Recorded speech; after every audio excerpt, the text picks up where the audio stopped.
একদিকে Russia Ukraine, অপরদিকে Iran Israel যুক্তরাষ্ট্র জুড়ে চলছে তৃতীয় বিশ্বযুদ্ধের উত্তেজনা। আর এরই মধ্যে আমাদের হাতে এসেছে গুরুত্বপূর্ণ আপডেট, আন্তর্জাতিক সংবাদ।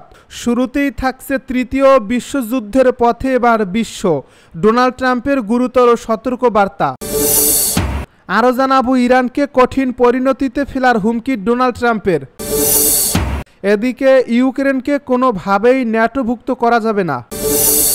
জানিয়ে দিব যুদ্ধবিরতি ভেঙে গাজায় ফের ইসরায়েলের হামলা, নিহত বেড়ে ৩৪২।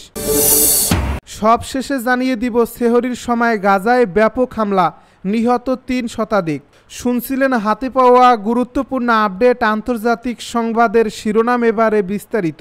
তবে তার আগে অনুরোধ রইল ভিডিওটিতে একটি লাইক দিন এবং কমেন্ট করে জানিয়ে দিন ভিডিও সম্পর্কে আপনার মূল্যবান মতামত। আরও জানিয়ে দিন ভিডিওটি কোথা থেকে দেখছেন বা কোন জেলা থেকে দেখছেন। তৃতীয় বিশ্বযুদ্ধের পথে বিশ্ব, ডোনাল্ড ট্রাম্পের গুরুতর সতর্কতা। বিশ্ব রাজনীতিতে এক অস্থির পরিস্থিতি তৈরি হয়েছে, যেখানে সাবেক মার্কিন প্রেসিডেন্ট ডোনাল্ড ট্রাম্প তৃতীয় বিশ্বযুদ্ধের আশঙ্কা প্রকাশ করেছেন। তার মতে বর্তমান বিশ্বে যে রাজনৈতিক উত্তেজনা ও অস্থিরতা চলছে, তাতে বিশ্বযুদ্ধের সম্ভাবনা দিন দিন বাড়ছে। ট্রাম্পের এই বক্তব্য বিশ্বের বিভিন্ন দেশ এবং বিশেষজ্ঞদের মধ্যে আলোচনা ও উদ্বেগের সৃষ্টি করছে।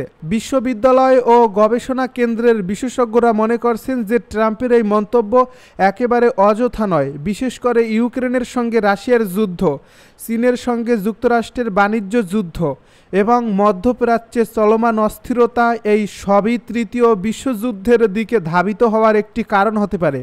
তবে ট্রাম্প দাবি করেছেন তার অভ্যন্তরীণ এবং বৈদেশিক নীতির কারণে তিনি এটি প্রতিরোধ করতে সক্ষম ছিলেন, কিন্তু বর্তমান প্রশাসন এসব পরিস্থিতিকে সঠিকভাবে মোকাবিলা করতে পারছে না। এছাড়াও ট্রাম্প বিশ্বের বড় বড় সামরিক শক্তির মধ্যে চলমান শক্তির প্রভাব এবং বিরোধিতা নিয়ে উদ্বেগ প্রকাশ করেছেন। তিনি আরও জানান, রাশিয়া, চীন এবং উত্তর কোরিয়ার মতো দেশগুলো একযোগে কাজ করতে পারে এবং তাদের শত্রুতার কারণে বিশ্বে অশান্তি সৃষ্টি করতে পারে। সেই সঙ্গে তিনি আরও বলেন, আমি এই ধরনের পরিস্থিতি জানি এবং আমি জানি কিভাবে এটি নিয়ন্ত্রণ করতে হয়। বিশ্বের বড় বড় শক্তিগুলোর মধ্যে সংঘর্ষের আশঙ্কা শুধু ট্রাম্পের নয়, অনেক রাষ্ট্রনেতা এবং নিরাপত্তা বিশ্লেষকদেরও। কিন্তু ট্রাম্পের মতে যদি এর মোকাবিলা না করা হয়, তবে পরিস্থিতি খুব দ্রুত তৃতীয় বিশ্বযুদ্ধে রূপ নিতে পারে, যা পৃথিবীকে বিপর্যস্ত করে ফেলবে। তার মতে আগাম সতর্কতা ও দ্রুত পদক্ষেপ না নেওয়া হলে এটি বিশ্ব মানবতার জন্য একটি বড় বিপদ হয়ে দাঁড়াতে পারে। বিশ্ববাসী আজ আতঙ্কিত এবং সকলেই অপেক্ষা করছে সেই নেতৃত্বের জন্য যারা এই অস্থিরতা মোকাবিলা করবে এবং শান্তি প্রতিষ্ঠা করবে। তবে এটা স্পষ্ট যে বিশ্ব এখন এক নতুন চ্যালেঞ্জের সামনে দাঁড়িয়ে আছে এবং ট্রাম্পের সতর্কতা নিঃসন্দেহে একটি গুরুতর ইঙ্গিত। ইরানকে কঠিন পরিণতিতে ফেলার হুমকি ডোনাল্ড ট্রাম্পের। ইয়েমেনের হুতি বিদ্রোহীরা যদি আন্তর্জাতিক শিপিং রুটে আক্রমণ চালাতে থাকে, তবে ইরানকে কঠিন পরিণতি ভোগ করতে হবে বলে সতর্ক করেছেন মার্কিন প্রেসিডেন্ট ডোনাল্ড ট্রাম্প। তিনি আরও বলেছেন, হুতিদের প্রতিটি হামলা এখন থেকে ইরান থেকে আসা হামলা হিসেবেই গণ্য হবে এবং ইরানকেই এর জন্য দায়ী করা হবে। হুতি বিদ্রোহীরা দাবি করছে তারা গত দুদিনেই ইউএসএস হ্যারি এস ট্রুম্যান নামক মার্কিন বিমানবাহী জাহাজে 3বার হামলা করেছে। পেন্টাগন জানিয়েছে তারা ইয়েমেনে 30টি লক্ষ্যবস্তুতে আক্রমণ চালিয়েছে, যা ট্রাম্পের হোয়াইট হাউসে ফিরে আসার পর মধ্যপ্রাচ্যে সবচেয়ে বড় সামরিক অভিযান।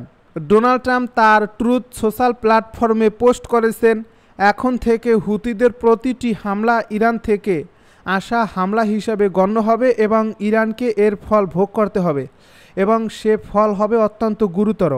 মার্কিন প্রেসিডেন্টের অভিযোগ, ইরান হুতিদের অর্থ, অস্ত্র ও গোয়েন্দা তথ্য সরবরাহ করে, যদিও ইরান এ অভিযোগ অস্বীকার করছে। পেন্টাগন জানিয়েছে তাদের হামলাগুলোর লক্ষ্য ছিল হুতিদের প্রযুক্তি বিশেষজ্ঞদের, তবে তাদের কাছে কোনো বেসামরিক হতাহতের খবর নেই। তারা আরও জানিয়েছে তাদের এই অভিযান হুতিদের সামরিক ক্ষমতা দুর্বল করতে এবং অঞ্চলের শিপিং রুটগুলোকে সুরক্ষিত করতে চালানো হচ্ছে। এবার যুদ্ধবন্ধে রাশিয়ার শর্ত, ইউক্রেনকে কোনোভাবেই ন্যাটোভুক্ত করা যাবে না। ইউক্রেনকে কোনোভাবেই ন্যাটোর সদস্য করা যাবে না। আমেরিকার কাছে রাশিয়া এমনই শর্ত দিয়েছে বলে জানা গেছে। রাশিয়ার একটি গণমাধ্যমে দেশের সরকারি মুখপাত্র জানিয়েছেন, আমেরিকার কাছে দুটি বিষয় স্পষ্ট করে দেওয়া হয়েছে। মুখপাত্র বলেন, এক, ইউক্রেনকে কোনোভাবেই ন্যাটোর অংশ করা যাবে না, এবং দুই, কোনো শান্তি আলোচনায় ইউক্রেনকে নিরপেক্ষ ভূমিকা পালন করতে হবে। রাশিয়ার ডেপুটি পররাষ্ট্রমন্ত্রী আলেকজান্ডার গুরুস্কো জানিয়েছেন, আমরা আশা করব এই শান্তি চুক্তিতে নিরাপত্তার বিষয়টি যথেষ্ট গুরুত্ব পাবে, সেজন্য ইউক্রেনকে এই আলোচনায় নিরপেক্ষ ভূমিকা পালন করতে হবে। একই সঙ্গে তিনি জানিয়েছেন ইউক্রেনের ন্যাটো কোনো রকম কাজ করতে পারবে না, এমনকি ন্যাটোর সেনাও ইউক্রেনে থাকতে পারবে না। রাশিয়ার সাবেক প্রেসিডেন্ট দিমিত্রি মেদভেদেভ ইউরোপীয় ইউনিয়নের সঙ্গে তারা একটি বিষয়ে সম্পূর্ণ দ্বিমত পোষণ করছে। ইউরোপীয় ইউনিয়ন চায় ইউক্রেনে ন্যাটোর শান্তি সেনা মোতায়েন করতে, কিন্তু রাশিয়া কোনোভাবেই তা মেনে নেবে না। উল্লেখ্য, যুক্তরাজ্য এবং ফ্রান্স দুই দেশই জানিয়েছিল তারা ইউক্রেনের শান্তি সেনা মোতায়েন করতে চায়, এটাই হবে শান্তি প্রতিষ্ঠার গ্যারান্টি। কিন্তু রাশিয়ার আপত্তি ঠিক এই জায়গাতেই।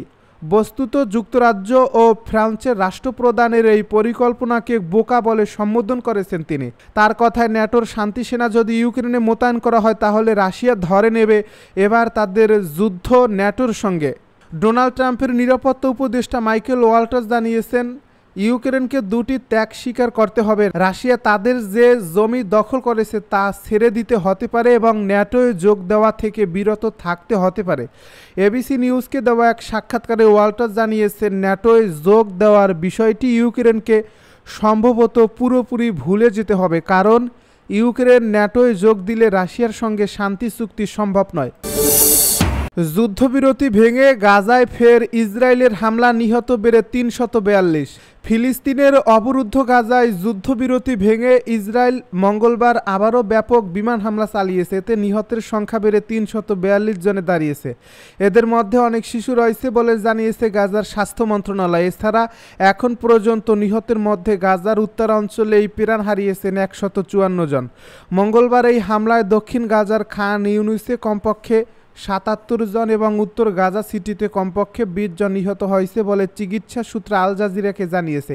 ইসরায়েলি হামলা দক্ষিণে দেইর আল বালহা ও রাফা শহরের কেন্দ্রস্থলে আঘাত এনেছে। ইসরায়েল গাজায় যুদ্ধবিরতির অবসান ঘটিয়ে উত্তর গাজা, গাজা সিটি ও মধ্য ও দক্ষিণ গাজা উপত্যকার দেইর আল বালহা, খান ইউনিস, রাফা সহ একাধিক স্থানে হামলা চালিয়েছে। ইসরায়েলের প্রধানমন্ত্রী বেনিয়ামিন নেতানিয়াহু বলেছেন, ইসরায়েলি পণবন্দীদের মুক্তি দিতে বা যুদ্ধবিরতি বাড়ানোর প্রস্তাবে রাজি না হওয়ার জন্য তিনি হামাসের বিরুদ্ধে কঠোর ব্যবস্থা নেওয়ার পরামর্শ দিয়েছেন। প্রধানমন্ত্রীর কার্যালয় এক বিবৃতিতে জানিয়েছে, ইসরায়েল এখন থেকে সামরিক শক্তি বৃদ্ধির মাধ্যমে হামাসের বিরুদ্ধে ব্যবস্থা নেবে। ইসরায়েলি সেনাবাহিনী বলছে তারা কয়েক ডজন লক্ষ্যবস্তুতে আঘাত করেছে এবং যতক্ষণ প্রয়োজন ততক্ষণ পর্যন্ত হামলা অব্যাহত থাকবে। বিমান হামলার বাইরেও তাদের অভিযান প্রসারিত হবে। গত ১৯ জানুয়ারি স্বাক্ষরিত যুদ্ধবিরতি বর্ধিত করার জন্য কয়েক সপ্তাহের ব্যর্থ প্রচেষ্টার পর ইসরায়েলি সেনাবাহিনী গাজায় নিয়মিত ড্রোন হামলা চালিয়েছে বলে দাবি করে আসছে। তবে এবারের হামলার মাত্রা অনেক বেশি। এদিকে হামাস বলছে তারা ইসরায়েলের আক্রমণকে ১৯ জানুয়ারি থেকে শুরু হওয়া যুদ্ধবিরতির একতরফা বাতিল হিসেবে দেখছে।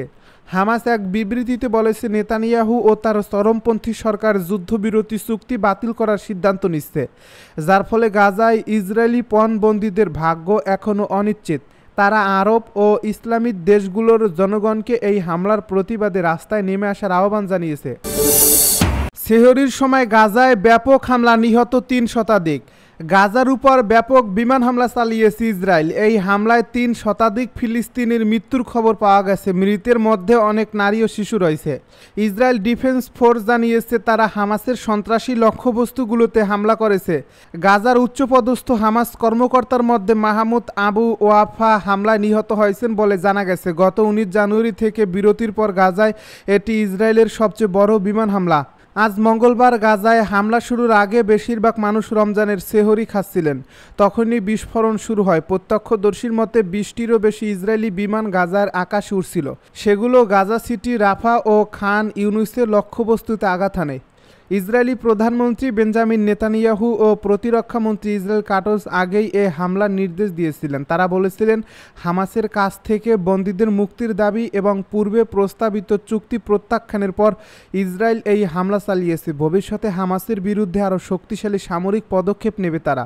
এদিকে হামাস এ হামলাকে একটি বিশ্বাসঘাতকতা হিসাবে উল্লেখ করেছে। সংগঠনটি জানিয়েছে, ইসরায়েল তাদের চুক্তি ভঙ্গ করেছে এবং এখন বন্দী ইসরায়েলি সেনাদের অনিশ্চিত ভবিষ্যতের মুখে পড়তে পারে। বিমান হামলা শুরুর আগে মার্কিন প্রেসিডেন্ট ডোনাল্ড ট্রাম্প প্রশাসন ইসরায়েলকে হামলা চালানোর পরামর্শ দিয়েছিল। ওয়াশিংটন ইসরায়েলের প্রতিরক্ষা বাহিনীকে সাহায্য করতে প্রস্তুত ছিল।